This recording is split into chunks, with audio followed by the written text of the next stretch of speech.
Mga kaibigan, welcome back. Ito pag-usapan natin si Kai Sotto at yung mga sinabi sa kanya ni Coach Tim against New Zealand, Australia at European teams. At pag-uusapan din natin syempre si RHJ, grabe po yung injury at coincidences dito kay Kobe Bryant. Mahigit 2 buwan na lang po ay sasabak na ang ating gilas sa second window ng FIBA World Cup qualifiers. February po yan, ang makakalaban natin ay ang Australia at New Zealand. At si Kai Sotto po ay malaki ang chance na makalaro na dyan kasi possible na po siyang makalaro next month. Ito po ang sinabi ni Coach Tim, pakinggan po ninyo.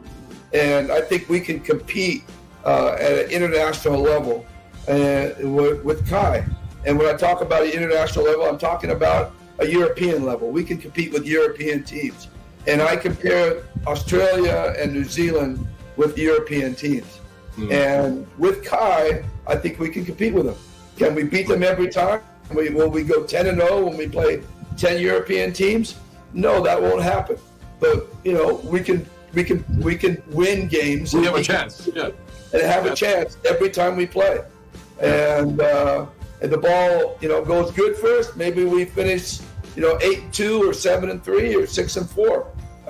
And that's really our goal, is to compete at that kind of level with the European teams. And I think Kai can do that. Maraming salamat po. Power and play. Parang ang punto ni Coach Tim, yung impact ni Kai Sotto, pag andyan siya, may chance po tayong manalo daw dito sa mga New Zealand, Australia o European teams.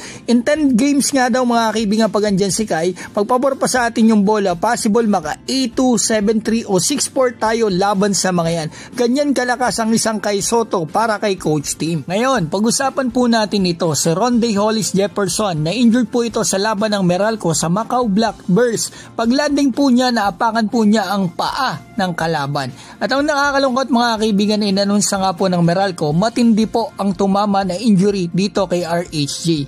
Right Achilles tendon rupture na maaari pong umabot sa mahigit 1 taon bago siya makabalik sa kanyang laruan. Akalain mo nga naman kaibigan ng pagkakataon. Iniidolo niya si Kobe Bryant. Pareho sila ng height, 6'6 pareho. Hawig pa sila ng kilos at laro at akalain mo pareho pa sila na naging injury. Eto, Achilles. At ang suot pa nilang parehong sapatos nang ma-injured sila ay parehong Kobe shoes at pareho pa sila ng jersey number ng ma-injured.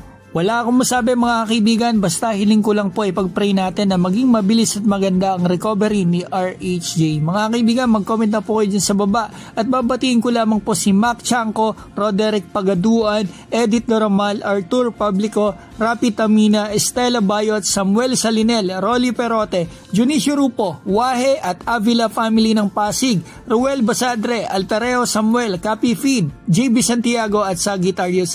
Mga kaibigan, maraming salamat po.